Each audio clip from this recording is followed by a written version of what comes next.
Բարև ձեզ հարգելի հայրենակիցներ, ես Մարատ Հակոբյանն եմ Կիևից։ Այսօր Ուկրաինայի դեմ Ռուսաստանի լայնածավալ ագրեսիայի 1166-րդ օրն է,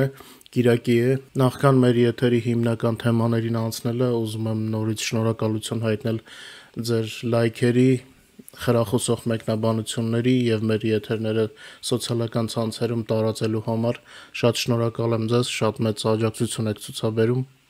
Կխնդրեի այսօր նույնպես չմոռանալ օգտվել YouTube-ի նշված գործիքներից, որոնք օգնում են մեր եթերի տարածմանը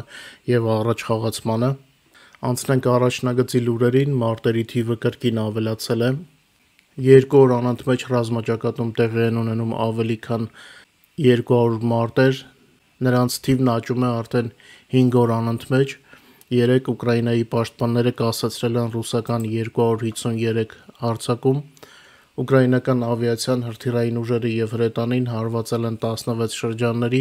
որտեղ կենտրոնացած էին ռուսները, նրանց սպառազինությունն ու ռազմական տեխնիկան։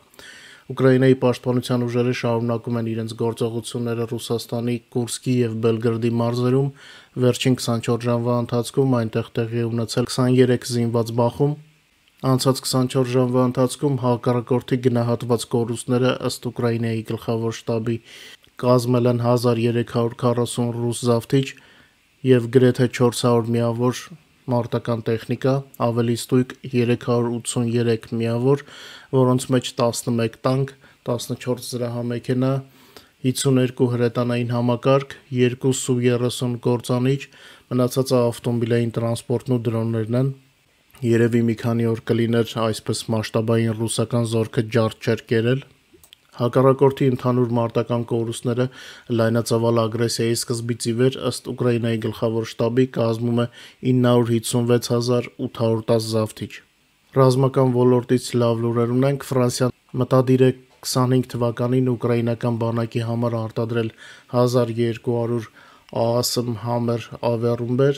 այս մասին գրում է Parisienne-ը։ Նշվում է, որ 24 թվականին արտադրվել են նման 830 ռումբեր, սա վկայում է, որ Ուկրաինան մեծ կարիք ունի այս զինատեսակի նկատմամբ։ Գրում են ֆրանսիական լրագրողները, հավելելով, որ այս ավիառումբերը կարող են միաժամանակ ճշգրիտ հարվածել մի քանի թիրախների, թե շարժվող, թե անշարժ, անկախ թռիչքի բարձրությունից։ Զինատեսակի մոդուլները կարող են հագեցած լինել 250-ից մինչև 1000 կիլոգրամ քաշով ֆուգասներով։ Պուտինի վաղկոտ ռազմական մեքենան չի դադարում դիտավորյալ թիրախավորել ուկրաինացի խաղաղ բնակիչներին, ինչպես սահմանամերձ շրջաններում, այնպես էլ ողջ երկրի տարածքով։ Ռուսական զորքերը գիշերը հարձակվել են Ուկրաինայի վրա 165 հարձակողական դրոններով եւ քանի բալիստիկ հրթիռներով։ Ուկրաինայի հոբ ուժերի աշխատանքի շնորհիվ 149 դրոններ չեն հասել իրենց նշանակետին։ Հակառակորդի հարձակման հետևանքով տարբեր աստիճանի տուժել են Խարկովի, Դոնեցկի, Դնեպրոպետրովսկի, Չերկասի եւ Կիևի մարզերը։ Կիևում ռուսական հարձակման հետևանքով վիրավորվել է 11 մարդ, այդ թվում 2 երեխա։ Խոցված շահեդների դրոնների բեկորները ընկել են մայրաքաղաքի 3 թաղամասերում։ Հայտնի է նաեւ Չերկասում ռուսական հարձակման հետևանքների մասին։ Քաղաքում մի քանի հրդեհներ են բռնկվել։ Ուկրաինական ավիացիան հաջող հարված է հասցրել Ռուսաստանի 6-րդ մոտոհրաձգային դիվիզիայի հրամանատարական կետին Բախմուտ քաղաքի մերձակայքում։ Ըստ զինվորականների, այս հարվածը զգալիորեն նվազեցրել է օկուպացիոն ուժերի Պոկրովսկի ուղղությամբ վերահսկողություն իրականացնելու հնարավորությունը։ Ներկայումս ճշտվում է հակառակորդի կորուստների տվյալները։ Նոր թվեր լինելու դեպքում անպայման մեր Telegram-ում ձեզ կներկայացնենք։ QR կոդը ձեր էկրաններին է։ Ուկրաինական կողմի ռազմական աշխատանքի արդյունքները, ինչպես միշտ, մենք մանրամասն ներկայացնում ենք մեր Telegram-յան ալիքում։ Ասեմ, որ Telegram ալիքում կան շատ ոգեշնչող հրաշալի կադրեր։ Վերջին 2 մարտ եւ ապրիլ ամիսների ընթացքում ուկրաինական դրոնները հարվածել եւ ոչնչացրել են ավելի քան 160,000 թշնամու թիրախ։ Այս մասին հայտնել է գեներալ Սիրսկին։ Ուկրաինական անօդաչու համակարգերի արդյունավետությունը աճում է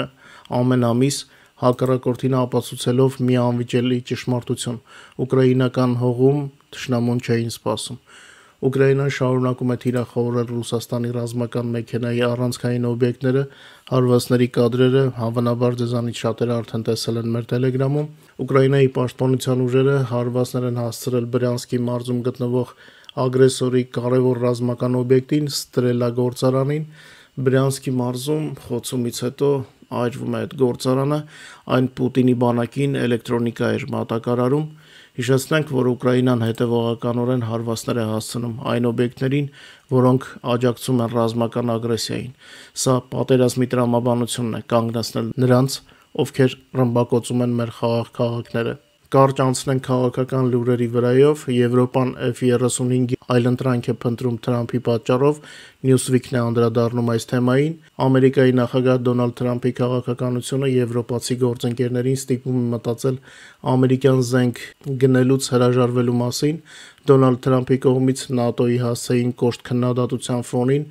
ամերիկյան 5-րդ սերնդի F-35 կործանիչների հուսանելիության վերաբերյալ կասկածները մեծացնում են Եվրոպայի նորաստեղծ 6-րդ սերնդի կործանիչների ծրագրերի նկատմամբ հետաքրքրությունը։ Դա եվրոպական երկրների կողմից Վաշինգտոնի քաղաքական կամքից կախվածությունը նվազեցնելու ավելի լայն փորձի մի մասն է։ ՆԱՏՕ-ի անդամ շատ երկրներ, ինչպես նաև Ամերիկայի հյուսիսային հարևան Կանադան մտահոգությամբ են հետևում Թրամփի վարչակազմի արտաքին քաղաքականության կուրսին։ Սպիտակ տան թշնամական հայտարարությունների ֆոնին Կանադան սկսել է վերանայել 88 F-35 կործանիչ գնելու իր ծրագիրը։ Պորտուգալիայի կառավարությունը հայտարարել է, որ անհրաժեշտ է վերանայել ինքնաթիռների ձեռքբերման նպատակահարմարությունը, որոնցից յուրաքանչյուրը արժեցել է մոտ $100 միլիոն, հաշվի առնելով փոփոխված աշխարհաքաղաքական միջավայրը։ Իդեպ դուք նկատել եք, որ ՆԱՏՕ-ն ինչ-որ կարծես անետացել է։ Ռյուտան իհարկե փորձառու քաղաքական գործիչ է, բայց քանի որ Ամերիկայի և եվրոպական երկրների հարաբերությունները փոխվել են, ՆԱՏՕ-ի դերը հետին պլան է մղվել և ավելի ու ավելի հաճախ են հնչում մտադրությունները ստեղծելու եվրոպական ուժեր, որոնք դաշինքին այլընտրանք են, թեև ՆԱՏՕ-ի լուծարման մասին դեռ խոսք չկա։ Գերմանական մամուլն է անդրադարձել Պուտինի պսևդոկայսրության մշուշոտ ապագային։ Ռուսաստանի և Ուկրաինայի միջև ռազմական գործողությունների դադարեցումը կարող է Ռուսաստանի համար ոչ թե խաղաղության սկիզբ լինել, այլ փլուզման։ Տնտեսությունը կփլվի, միլիոնավոր զայրացած Z վետերաններ կվերադառնան տուն, իսկ ռազմական մեքենան, որը Կրեմլը կերակրել է 3 տարի շարունակ, կպահանջի ավելի շատ ֆինանսավորում։ Խաղաղությունը աղետ է ռեժիմի համար, որը դարձել է սեփական արկածախնդրության գերին։ Գերմանական մամուլի վերլուծության համաձայն ռազմական գործողությունների դադարեցումը կարող է լուրջ ներքին խնդիրների պատճառ դառնալ Ռուսաստանի համար։ Երկրի տնտեսությունը դարձել է կախված ռազմական ծախսերից, իսկ 100,000-ավոր ռուսներ իրենց եկամուտները ստանում են պատերազմի հետ կապված ոլորտներից։ Պատերազմի ավարտը կարող է հանգեցնել տնտեսական անկման և սոցիալական անկայունության։ Ռուսական տնտեսությունը ցույց է տալիս թուլացման նշաններ։ Ռուս տնտեսագետների տվյալներով պաշտպանության արդյունաբերությունից բացի նվազել է սննդամթերքի, ածխի, շինանյութերի, մետաղական արտադրանքի և մեքենաների արտադրությունը։ Պաշտպանական ոլորտ, որը պահվում է պետական ներդրումներով, թաքցնում է իրական տնտեսական անկումը։ Պատերազմի ավարտից հետո Ռուսաստանը կբախվի վետերանների վերադարձի խնդրին, նրանցից շատերը, ովքեր բարձր վճարումներ էին ստանում պատերազմի մասնակցության համար, կվերադառնան աղքատ շրջաններ, որտեղ իրենց սպասում են ցածր վարձատրվող աշխատանքներ։ Եթե Պուտինը չկարողանա պահպանել վետերանների հավատարմությունը, առաջարկելով տնտեսական հեռանկարներ, բռնությունների ալիքը անխուսափելի կլինի։ Պատերազմի սկսվելուց հետո բռնությունների մակարդակը աճել է, կա իրական վտանգ, որ որոշ վետերաններ, ինչպես Աֆղանստանի և Չեչնիայի պատերազմներից վերադարձածները կանցնեն հանցագործությունների։ Պատերազմի ավարտը առանց հայտարարված նպատակների իրագործման կխաթարի իշխանության լեգիտիմությունը։ Ներքին խնդիրները, տնտեսական անկումը և հասարակական դժգոհությունը կարող են հանգեցնել քաղաքական անկայունության։ Ռուսաստանը հայտնվել է իր իսկ ագրեսիայի թակարդում։ Պատերազմի դադարեցումը սպառնում է տնտեսական և սոցիալական ճգնաժամով, իսկ դրա շարունակությունը ռեսուրսների հետագա սպառմամբ և միջազգային մեկուսացմամբ։ Կրեմլը կանգնած է երկու վատ սցենարի ընտրության առաջ, որոնցից յուրաքանչյուրն իր մեջ լուրջ ռիսկեր է պարունակում երկրի ապագայի համար։ Շատ չերկարացնեմ, ձեզ լավ կիրակնօրյա երեկո եմ մաղթում։